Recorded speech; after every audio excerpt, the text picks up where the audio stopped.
Hello friends, welcome to my YouTube channel SK online classes में आपका स्वागत है। कैसे हैं आप सभी लोग? अच्छे होंगे, अच्छी तरीके से पढ़ाई चल रही होगी। नमस्कार, गुड मॉर्निंग। मैं पढ़ा रहा हूँ आपको वो विज्ञान कक्षा 10 की कुमार मित्तल की है, नूतन प्रकाशन की कुमार मित्तल नूतन नगीन प्रकाशन की है। आप लोग अच्छे से पढ़ रहे होंगे। मैं पढ़ा रहा हूँ आपको। आज मैं स्टार्ट करने वाला हूँ आपको अध्याय नंबर 2, अम्ल, क्षार व लवण, acid, base and salt. Acid मतलब हमारा क्या होता है, बेस क्या होते हैं, हमारे सॉल्ट क्या होते हैं, इनका महत्व क्या है, इनकी जरूरत क्या है, इनके लक्षण क्या है, कैसे क्या चीज किस तरीके से यूज है, हार्मफुल है, लाभदायक है, नुकसानदायक है, सारी चीजें आपको इस चैप्टर में पढ़ाया जाएगा। ठीक है, लेकिन आप लोगों से ये स्टार्ट करने से पहले मैं आप लोगों से यह रिक्वेस्ट करना चाहूंगा या बताना चाहूंगा कि आप लोगों से कि अगर जो लोग भी हमारे यूट्यूब चैनल पर अभी भी नए हैं तो वो लोगों ने अगर चैनल को सब्सक्राइब नहीं किया है तो चैनल को सब्सक्राइब कर लीजिए। साथ ही साथ बेल आइकन को भी दबा दीजिएगा, जिससे आपको लेटेस्ट नोटिफिकेशन की वीडियो आपके मोबाइल पर पहुंच जाएगी। आप वहां से उसका लाभ उठा सकते हैं। तो अच्छे से पढ़ते रहिए और एंजॉय करते रहिए। ठीक है, तो आगे देखते हैं। आप लोगों को मैं दिखाऊंगा अध्याय नंबर 2, एसिड, क्षार एंड सॉल्ट। देखिए, आपकी स्क्रीन पर लिखा हुआ है, आपको थोड़ा सा दिख नहीं रहा होगा। मैं थोड़ा सा इसकी जूमिंग थोड़ी कम कर देता हूं। ये देखिए, अब आपको दिख रहा होगा पूरे में पूरा। देखिए, लिखा हुआ है क्या आपके पास, अध्याय नंबर है 2, अम्ल, क्षार व लवण, एसिड, बेस एंड सॉल्ट क्या होते हैं। वैद्युत आपका टॉपिक इसमें से पहला कौन सा है हमारा? पहला है वैद्युत अपघट्ट एवं वैद्युत अपघटन, इलेक्ट्रोलाइट्स एंड इलेक्ट्रोलाइसिस के बारे में आपको जानना है कि ये क्या होते हैं, किस तरीके से होते हैं, कैसे होते हैं। वे पदार्थ जिनके जलीय विलयन में से विद्युत प्रवाहित की जा सकती है, वैद्युत अपघट्ट इलेक्ट्रोलाइट्स कहलाती हैं। मतलब क्या? वे पदार्थ जिनके जलीय विलयन में से विद्युत मतलब धारा, करंट प्रवाहित की जा सकती है, वैद्युत अपघट्ट कहलाती हैं। मतलब हमें वे पदार्थ जिनके जलीय विलयन में हम क्या करंट या वैद्युत धारा प्रवाहित कर सकते हैं, वो हमारी क्या होते हैं, वैद्युत अपघट्ट पदार्थ कहलाते हैं। दूसरा, किसी वैद्युत अपघट्ट के जलीय विलयन में विद्युत प्रवाहित करने पर उसका अपघटन हो जाता है। इस क्रिया को वैद्युत अपघटन इलेक्ट्रोलाइसिस कहते हैं। मतलब किसी भी वैद्युत अपघट्ट के जलीय विलयन में अगर हम विद्युत धारा प्रवाहित कर रहे हैं, उसका अपघटन मतलब एक जगह से दूसरी जगह ट्रांसफर हो रही है, तो वो क्या कहलाती है हमारी? इस क्रिया को वैद्युत अपघट्ट इलेक्ट्रोलाइसिस कहते हैं। ये हो गया। अब देखिए आगे इसका उदाहरण लिखा हुआ है, एग्जाम्पल आपको दिखा देते हैं। क्या एग्जाम्पल, इस पे आपको उदाहरण देखता है, बाकी थ्योरी आप लोग लिख चुके होंगे। उदाहरण लिखा हुआ है क्या?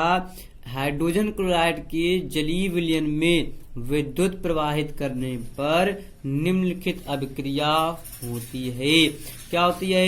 हाइड्रोजन मतलब जलीय अवस्था में हाइड्रोजन क्लोराइड को गर्म करने पर हाइड्रोजन गैस और क्लोरीन गैस के फॉर्मेट में चेंजमेंट हो जाता है। ये था वैद्युत अपघट्ट। वैद्युत अपघटन के प्रकार, वैद्युत अपघटन कैसे होता है, किस प्रकार से होता है, आप लोगों ने जाना, पहचाना, समझा, नोट्स भी बनाइएगा। अब देखते हैं इसका टॉपिक है आपके पास दूसरा। क्या है आपके पास टॉपिक, वो दिखाते हैं आपको। ये देखिए, ठीक है। अब देखिए लिखा है विद्युत वियोजन का सिद्धांत, थ्योरी ऑफ इलेक्ट्रोलाइटिक डिसोसिएशन। मतलब लिखा स्वांटे आर्हिनियस, मतलब स्वांटे आर्हिनियस नाम के एक साइंटिस्ट थे, उन्होंने इसके बारे में कुछ बताया था। क्या बताया था? स्वांटे आर्हिनियस ने सन 1887 में वैद्युत अपघटन की क्रिया और वैद्युत अपघट्यों के अन्य गुणों को स्पष्ट करने हेतु एक सिद्धांत प्रतिपादित किया, जिसे वैद्युत वियोजन का सिद्धांत या आयनिक सिद्धांत कहते हैं। क्या कहते हैं? सन 1887 में वैद्युत अपघटन की क्रिया और वैद्युत अपघट्यों के अन्य गुणों को स्पष्ट करने हेतु एक सिद्धांत प्रतिपादित किया, जिसे वैद्युत वियोजन सिद्धांत या आयनिक सिद्धांत कहते हैं, जो निम्नलिखित है। क्या है? निम्नलिखित है। पहला क्या है निम्नलिखित? किसी वैद्युत अपघट्य को जल या किसी अन्य विलायक में घोलने पर, किसी वैद्युत अपघट्य को जल या किसी अन्य विलायक में घोलने पर वह दो प्रकार के वैद्युत आवेशित कणों में वियोजित हो जाता है। इस क्रिया को आयनन या विद्युत वियोजन कहते हैं। मतलब क्या है? किसी वैद्युत अपघट्य को, किसी एक हमारा वैद्युत अपघट्य है को जल या किसी अन्य विलायक में, किसी या तो जल में या कोई अन्य विलायक में घोलने पर वह दो प्रकार की विद्युत आवेशित कणों में, मतलब वह टू टाइप्स में विद्युत आवेशित कणों में, मतलब इलेक्ट्रिक चार्ज की पार्टिकल्स में विभाजित हो जाता है। इस क्रिया को आयनन या विद्युत वियोजन क्या कहते हैं? उदाहरण, NaCl को जल में घोलने में यह सोडियम आयनों तथा क्लोराइड आयनों में विभाजित हो जाता है। किसमें विभाजित हो जाता है? सोडियम आयन और क्लोराइड आयन में विभाजित हो जाता है। सोडियम क्लोराइड को उत्क्रमणीय रिएक्शन के साथ अभिक्रिया करने पर रिवर्सिबल साइन के साथ तो सोडियम धनायन और क्लोरीन ऋण आयन में हमारा विभाजित हो जाते हैं। ये बताया था। फिर और क्या बताया था? और देख लीजिए, दूसरा है विद्युतीय आवेश मुक्त परमाणु या परमाणुओं के समूह को आयन कहते हैं। धन आवेशित परमाणु या परमाणुओं के समूह को धनायन तथा धनायन को कैटायन तथा ऋण आवेशित परमाणु या परमाणुओं के समूह को ऋण आयन मतलब एन आयन कहते हैं। जैसे कि फिर से बताते हैं, विद्युतीय आवेश मुक्त परमाणु विद्युतीय आवेश युक्त परमाणु या परमाणुओं के समूह, मतलब हमारे क्या होते हैं, जो हमारे इलेक्ट्रिक चार्ज होते हैं वो फ्री मोशन में परमाणु या परमाणुओं के समूह हमारे क्या होते हैं, एटम्स या मॉलिक्यूल्स या के समूह के जो आयन होते हैं, या तो धनावेशित या धनावेशित परमाणु समूह मतलब धनायन या ऋणावेशित परमाणु के समूह या ऋण आयन कहलाते हैं। वो हमारे क्या होते हैं, हमारे विद्युत वियोजन के सिद्धांत शांट आर्नियस ने बताया था। इसके पीछे देखते हैं, आगे पेज चेंज करके देखते हैं। फिर लिखा है तीसरा पॉइंट, किसी वैद्युत अपघट्य को जल में घोलने पर उसके सभी अणु आयनित नहीं होते हैं। किसी वैद्युत अपघट्य के अणुओं का वह भाग जो आयनों के रूप में विभाजित हो जाता है, आयनन की मात्रा डिग्री ऑफ आयोनाइजेशन या वियोजन की मात्रा डिग्री ऑफ डिसोसिएशन कहलाता है। मतलब क्या है, किसी वैद्युत अपघट्य को जल में घोलने पर उसके सभी अणु, मतलब कोई भी वैद्युत अपघट्य है हमारा, उसको जल में घोलने के साथ उसके सभी जो अणु होते हैं क्या आयनित नहीं होते हैं।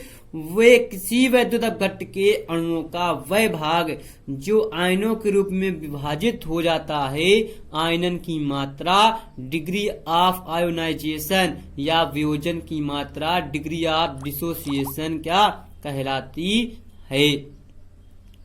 आप देखिए लिखा हुआ है, आप हमारा आयनन की मात्रा के लिए एक फार्मूला आप निकालें कैसे, आयनों में विभाजित अणुओं की संख्या बटे अणुओं की कुल संख्या जो होता है फार्मूला। उदाहरण देख लीजिए, उदाहरण क्या लिखा हुआ है आप लोग को दिखा देते हैं। माना कि AB के प्रारंभ में लिए गए अणुओं की संख्या 100 ग्राम है। साम्यावस्था पर इसके 10 अणु आयनित अवस्था में तथा 90 अणु अनायनित अवस्था में रहते हैं। अतः AB reversible A plus plus B minus कहलाते हैं। प्रारंभ में अणुओं आयनों की संख्या 100 या साम्यावस्था पर अणुओं आयनों की संख्या 90-10-10। मतलब क्या, हमने प्रारंभ में अणुओं की संख्या ले ली 100 ले ली, 0-0 ले ली।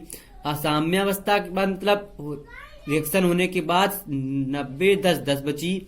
तो अतः आयन की मात्रा 10/100 बराबर 0.1। इसका मान 1 या 1 से कम होता है। इसे प्रतिशतता में भी व्यक्त किया जा सकता है। कैसे करेंगे? आयनन की प्रतिशतता आयनन की मात्रा गुणे 100%। अब एक टॉपिक आपका नया है, बहुत आसान है, बहुत सिंपल है, आप लोगों को बता रहे हैं, आप लोग देखिएगा। लिखा है जल का आयनिक गुणनफल क्या होता है। 25 सेंटीग्रेड पर इसका मान लगभग 1 × 10⁻⁻14 होता है। ठीक है। Hydrogen plus into hydroxide OH minus equal to में 1 × 10⁻⁻14 होते हैं। जल के आयनिक गुणनफल का ज्ञात अत्यंत उपयोगी है। इसकी सहायता से विलयन में हाइड्रोजन की सांद्रता ज्ञात होने पर हाइड्रोजन OH माइनस की सांद्रता तथा OH माइनस की सांद्रता ज्ञात होने पर हाइड्रोजन की सांद्रता ज्ञात की जा सकती है। मतलब अगर हमें OH हमको पता है, हमको ज्ञात है, मान लिया हमें ज्ञात है, तो हम हाइड्रोजन प्लस की सांद्रता ज्ञात कर सकते हैं। कैसे? 1 × 10⁻14 बटे OH माइनस से यहाँ पे मान रख देंगे, हमको मिल जाएगा इसका फार्मूला या वैल्यू। ये था आपका अध्याय नंबर 2 में कुछ इंट्रोडक्शन बेसिस में टॉपिक आपका अब स्टार्ट होगा अम्ल।